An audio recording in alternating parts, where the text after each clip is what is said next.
So what can we really do to communicate globally? There is no one correct English. We need to know exactly who our target listener is and speak specifically to that person. The key message for me is really about knowing what strength you have. So my core message is know your strength for all of your, sensory motor, oral motor, any communications you could use, and maximize the variation. That will be the key message that I want to talk about tonight. Communication is not only about speaking, but it is also about listening. So it is about knowing your audience, knowing your purpose, knowing why you're talking, and knowing your context. What can we do to really sound confident or to get our message across and accepted? 3 simple rules. Keep it clear, keep it simple, and keep it real.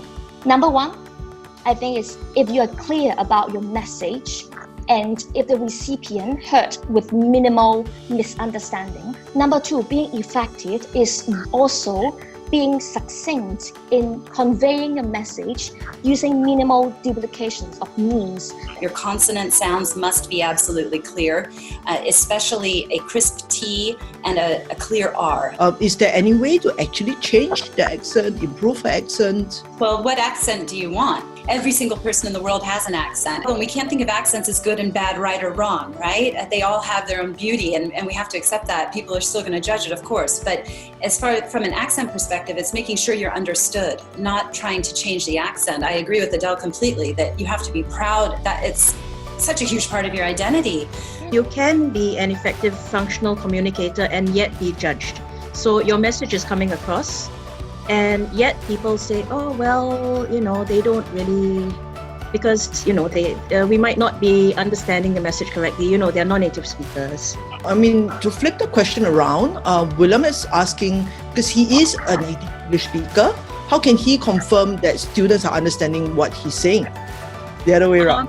Ask them concept checking questions. Never ask your students, do you understand? Because you'll go, yes, teacher. And it's difficult in many corporate situations now is that everything's on teleconference and we can't see each other. We don't know who's listening. We don't know if they're getting anything we say. Everybody is very quiet, just as we're trying to respect each other in the panel by not jumping in or making noise when the others are speaking. In order to make sure people are on the same page, what we do is actually, can somebody else try to summarize what we have just discussed?